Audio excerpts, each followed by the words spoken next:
Internet with upfront surprise-free pricing with Wi-Fi modem included and no data caps. Offer just $60 a month with autopay and paperless billing. Wow. You have 64s everywhere. You must love that number. Yeah, 64 is kind of like a third child to me. That's why I got it trademarked. You trademarked a number. Yeah, I pretty much own the number 64. If anyone so much as speaks the number, I could sue them for everything they got. But enough about that. Let's get down to business. How old are you? I'm gonna grab something out of the car real quick. What are you doing? Why are you taking your Right stuff? back. Are you 64? .com. Third one this week. I didn't even know you could trademark a number. In a star-studded showdown with the Padres, catch every pitch as the Braves look to turn up the heat in Braves country and send the Padres packing. Braves, Padres. Thanks for watching News 12 on your side. You can find ice-cold refreshment right here at Parker's Kitchen. Cool off with a large fountain drink for just 89 cents. That's a huge sweet tea for less than $1 at Parker's Kitchen. Live from Augusta, you're watching News 12 at 6 o'clock. Good evening and thanks for joining us. I'm Wrdw. And I'm Dana Halliburton. The official start to summer is 1 month away, but it's already starting to feel like it outside. I mean, today was excruciating. Very hot outside. Not only that, but your sleep might be disturbed by some overnight storms. Your First Alert Chief Meteorologist Riley Hill joins us live with the latest. Riley, when will these storms hit and how bad could they be? It is going to be overnight, guys. I would say between 1 and 6 a.m. is our window to where we're expecting a line of rain, possibly a few thunderstorms mixed in there, and there actually is a very low severe weather risk, mainly north of I-20. Those will push through before we get to sunrise Wednesday. During the day tomorrow, really just looking at some breezy to even windy conditions at times, and that's going to stick around Thursday before we just turn more seasonal and calmer. Warnings, even a couple of tornado warnings with these storms right now. Now, they're much more active at the moment since it's the afternoon. We're hitting the peak heating of the day, so there's a lot more energy in our atmosphere. Now, for us here locally, we're dry. If you're heading out this evening, not really expecting wet weather until after midnight. Here's a jump ahead to around 10:30. Now the storms are approaching by around 2 a.m. and it's gradually moving through between around 4 and 6. And once again, a stronger storm possible north of I-20. Looks less likely we would see strong thunderstorms south of I-20 heading into tomorrow morning. Have a look at the rest of your Wednesday and Thursday in just about 10 minutes. Thanks, Riley. Parking in downtown Augusta can be difficult on a good day, but with construction threatening to block off even more spots, a petition by business owners say they need more transparency and open communication. They say if too many parking spots are blocked off during construction on Broad Street, businesses might not be around by the end of it. Your city government reporter Sydney Hood spoke with one of the lead voices in this petition with what they say needs to happen. It's not so much about what's being built, but what could get taken away. We don't want to see a net loss of parking on Broad Street. Outside of Luigi's, we on this end happen to have a little bit more of a unique situation because we don't have parking decks that are within walking distance. We're surrounded by private lots, so there is no alternative parking for us. Growth is the goal, but for some, the growing pains are hard to ignore. They want to be heard. And more than 1,500 are doing so on this petition. You know, the priority really should be to encourage growth and to encourage more development downtown on Broad Street, and removing parking is definitely not going to achieve that. If you come downtown on a Friday or Saturday night, you know an empty parking spot is rare, and that's what business owners want to highlight. They want to see more parking spots, not less. We already have people parking on the median, customers that drive around. And one of the things too with the petition is we've had some people leaving comments, and several handicapped people have expressed their unhappiness with the plan to remove parking on Broad Street because there won't be a good option for them. So they are calling on those in charge to listen. They are being responsive, and they're trying to work with us and hear us, and you know, the city pressured the engineering department to meet with us. For business owners, they want to show up not for themselves, but for the future of downtown. In Augusta, Sydney Hood on your side. Tomorrow, there will be a meeting with the downtown business owners and city leaders to discuss this issue further. Anybody's able to attend, and as you just heard, you're encouraged to. It'll be at 5 o'clock at Fat Man's Cafe on Green Street. We'll be there as well, and we'll let you know what happens. We'll take a look at this Sky 12 drone video we took today showing the empty lot where the James Brown Arena once stood. It doesn't look like much now, but it's about to be the site of Augusta's future of entertainment. Today, your Hallie Turner met with developers to see what's next for this piece of Augusta's landscape and when it'll all be finished. Bulldozed but not forgotten. The JBA once stood as part of the city skyline and now sits as a distant memory. But leaders say the new arena going in its place is making room for the future of entertainment in Augusta. But for now, the site will stay like it is, flat and noisy.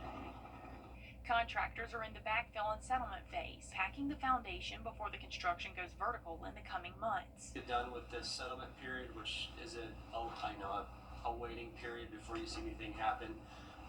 As we go into foundations and begin structural erection of the new arena, things will start to occur very fast again as well, and you'll start to see a lot more personnel on site, and a lot of equipment moving, a lot of heavy equipment moving, steel flying.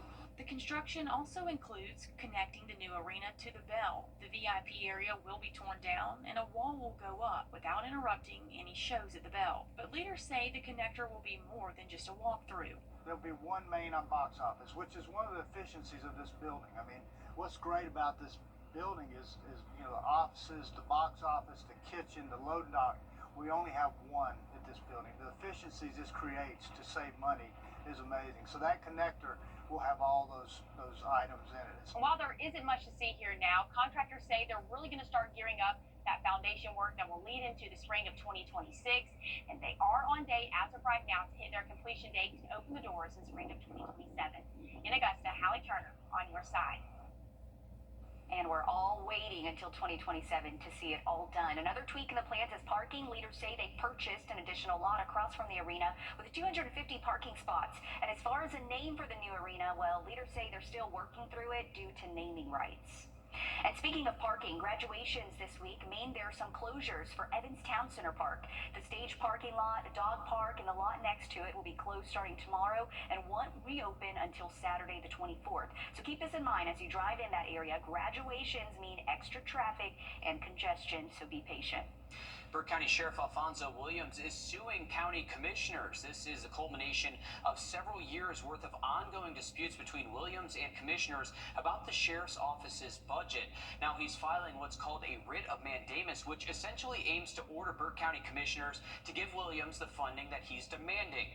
Before filing this lawsuit, Sheriff Williams also petitioned Georgia Governor Brian Kemp to intervene on his behalf in March, claiming gross negligence and abuse of power by commissioners.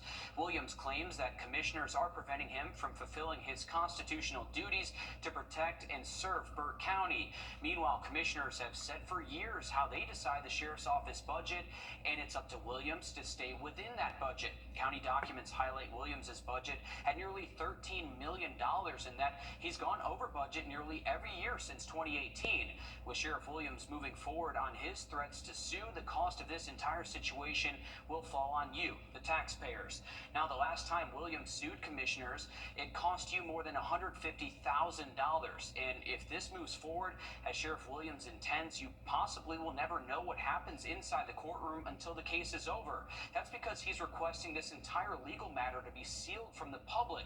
Again, this isn't the first time Sheriff Williams has done this. In November of 2021, the sheriff sued county commissioners over his budget. He lost that battle. We'll continue to follow this and bring you updates as this moves forward. A big update tonight after a 12 on Your Side investigation into military moves. For months now, your Meredith Anderson has been exposing problems with the private company that's supposed to be in charge of those moves. She joins us now live in studio. Meredith, you've learned some top brass appears to be out of a job. Yes, a source tells me U.S. Transportation Command relieved Robert Andy Dawson of his duties as the director of the Defense Personal Property Management Office. It was basically his job to oversee the hundreds of thousands of military families that move each year. I asked Transcom directly, was Mr. Dawson fired? A spokesperson did not confirm or deny, but told me someone else, Major General Lance Curtis, would be taking over for now. We first started investigating problems with military moves earlier this year when military families began sharing stories where movers weren't showing up. Some told us the movers lost their items for a while. We told you about late pickups and late deliveries. Basically, service failures. The military is in the middle of a transition to a new program called the Global Household Goods Contract, or the GHC. A single private company called Home Safe Alliance won that $20 billion contract. And the rollout has been plagued with problems. So many problems, we told you back in March, the Army and Air Force started pulling back on assigning moves to them. Our reporting also got the attention of U.S. Senators John Ossoff and Raphael Warnock, who launched an official inquiry with U.S. Transcom, which leads us now to Andy Dawson. There have been formal warnings and violation notices, but this could be the start of some real accountability for all of these problems.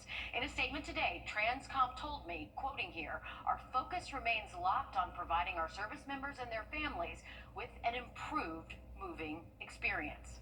As the military enters peak moving season, I'll keep watching and I'll keep you posted." And we know you will. Thank you, Meredith, for that update. The Children's Hospital of Georgia lobby in Augusta back open and better than ever. It's been closed since August for improvements, which look even better than the renderings. The renovations cost around $2 million. CHOG was built back in 1998, and we're told this project was to update and repair the lobby, which included an old fountain and other damages that it accrued over the years. So really neat that this finally happened. Well deserved. And guess what? The Radiothon going to look a lot different this year. Back in the lobby. Excited about that. Yeah, great update. Haven't done one since 1998, so much needed for sure. Looks great. Riley? Looks good there at CHOG. And for tonight, we are tracking the chance for some thunderstorms between 1 and 6 a.m. early Wednesday morning. Have a look at that and some windy conditions heading our way in that full forecast. And still ahead, a new report shows that more people than ever are facing food insecurity, including a concerning number of kids. But there's a program that's working to fight those odds. We're showing you how next. Time and Temp, brought to you by your First Alert weather team. The News 1226 First Alert Radar Net. With up to 10 times the resolution of other local radars and technology that can pinpoint right down to your street. First just got faster. Picking up early Thursday, low temps down to near 60, and those afternoon high temps will be more seasonal Friday into the weekend. Reaching every hungry person across 24 counties because every life, every family, and every meal matters. That's the goal of Golden Harvest Food Bank. They shared with us last week a new report showing hunger on the rise across our area. They're finding solutions and hosting programs that'll help change that narrative while giving back to those in need. Another year for kids and their families to become urban farmers through Golden Harvest Sprout Scouts program. It has been an incredible opportunity for kids to have hands-on experience growing food, and they also get to learn about the soup kitchen and know that what we're doing here at the urban farm is we are growing food for the soup kitchen. The Master's Table Soup Kitchen is open 365 days a year, offering a place for people to go get a hot meal. A new report from Golden Harvest shows 1 in 6 people and 1 in 4 children across the region are facing food insecurity. And something that we always try to do here at the farm when people come in is let them know that there are many ways that families can feed themselves and put food on the table, whether that's visiting the soup kitchen, whether that is visiting a local pantry, receiving SNAP benefits for those that are eligible, or growing your own food. She says kids will also learn about composting, plants, insects, and harvesting. Tamika Walker says this is her kid's 2nd year participating in Sprout Scouts. We were trying to get into garden as a supplement to the food that we buy. As everybody knows, the prices are going up, but it's a great way to teach them to basically be self-sufficient. We homeschool, so it was just a part of our curriculum and just learning new things and how to basically just get your hands in the dirt. And if you want to give back beyond just Sprout Scouts, Golden Harvest says they're always in need of volunteers. We have people that pack food and produce boxes at our Produce Rescue Center and our volunteer center at our primary Augusta campus, as well as our Aiken campus. So these are all ways that people can get involved with Golden Harvest to give back to the community and to fight hunger. If you are in need of food, you can head to Golden Harvest website, goldenharvest.org. Click on the Find Help tab there at the top. and then put in your address or zip code. You'll then find a list of food pantries near you. You can also find information on Golden Harvest Senior Food Box Program and child feeding programs on the website as well. As far as Sprout Scouts goes, if you missed out today, guess what? It's okay. It's completely free to sign kids up. It's for kids 6 to 14 and their families. It's every Tuesday from now until June 24th from 9 to 12 there at the Urban Farm. That's actually located right at the Master's Table Soup Kitchen. What a great idea. Of course, it's free, and I love what the mother said, getting her hands and getting her kids' hands dirty out there, teaching them something that's really important, as we all know that those food prices are going up. But we also know that Golden Harvest is really important, and especially after the hurricane hit, we've seen more people show up there as well. Absolutely, and it feels good to give back so those kids know that all of that food there is going straight back to those in need. We have all of the information on how to register on our website. All right, coming up in sports, while South Carolina's high school golf state championships are just starting, Georgia is finishing. The 36-hole event is wrapping up across the Peach State. Your Alyssa Lyons takes us there next. First Alert Radar, powered by Jim Hudson Automotive Group. Create an oasis in maybe a stray shower around, but our main activity hasn't quite showed up just yet until we get to around 2 a.m. Now we'll continue to push our way. You can see by the time this line reaches us at about 4 a.m., maybe a stronger storm north of Augusta, but as it continues to push through, just expecting it to really lose its legs. Should be dry most of the day on Wednesday. Having a look at that 7-day for you just towards the end of the show. On your sideline, sponsored by Chandler Law Firm. End of the 36-hole Georgia High School Golf Tournament is near. More than half a dozen teams from Richmond County to Washington County competing in this year's tournament, from even Bartram Trail to St. Simon's Island, all looking to be the next crowning champion. Our area has 37 champions dating back to as early as 1951 in the GHSA. Richmond Academy boys owning 11 of those, Aquinas boys having 8, while we wait and see if the Irish can get their first title since 2009. 5A is one to watch between the boys and girls teams, both from Lakeside. The boys looking to defend their state title championship status in Jekyll Island. The Panthers won the 6A title last season. Hamilton Coleman picked up the individual low round and was Monday's Lakeside leader after 18 with a 3-under 69. Cooper Hawkins was not far behind him at 2-under. The Panthers finishing that state run in third place, though, at 587, 13 shots behind second place. Greenbrier Girls was also back in. They finished second to McIntosh last year by 7 strokes. And to start the final round, the Lady Pack was 2 strokes behind the Chiefs, back in third place, 20 behind Johns Creek, the leader. And by the turn, the Lady Pack caught up to McIntosh with a bid to take solo second and ended the day in third with a score of 24 over 490. A former local golfer getting the nod by a green jacket. The Annika Award was awarded to former AU Jag golfer Mirabelle Ting. Ting currently plays for Florida State. The Annika Award is given to the top female Division I collegiate golfer, voted by players and coaches. It's presented by the namesake, Annika Sorensen. Ting is currently ranked number 1 in the scoreboard national rankings and number 2 in the World Amateur Golf rankings. She is the ACC Women's Golfer of the Year. Thank you, Alyssa. Looking at our 3-degree guarantee brought to you by Tub Doctor. Our forecast 93, actual high 94, so $50 more heading towards the Kevin and Brittany Kisner Foundation. Have another quick look at that 7-day for you just after the break. This year, don't settle for less than a Honda. Visit your Augusta Aiken Honda dealer. Memorial Day savings are only at Ashley. Well, we couldn't go a whole newscast without mentioning the newly married Will Rio. Over the weekend, Will married the love of his life, Molly, in Charleston, and I have to say, everything absolutely beautiful. Yeah, it was a great ceremony. It was a great reception as well. I'm happy that I finally got to marry one of my best friends. Not one of them, my only best friend, really. I had a lot of News 12 family members show up as well, and I'm grateful for that. But absolutely beautiful. It was great. I couldn't ask for a better wedding. I couldn't ask for a better wife now as well. So look at that, Molly. Absolutely stunning, and it was so beautiful to hear you both share your vows. Happy that we got to be there and hear that. She was terrified of doing that too. I think she did better than I did. She did great. She did great. She was not shaky at all. Her voice was firm. It was good. I'm like, you have a future in this profession, really. But her dress blew me away. She's gorgeous and happy to finally be married to her. It's a good time.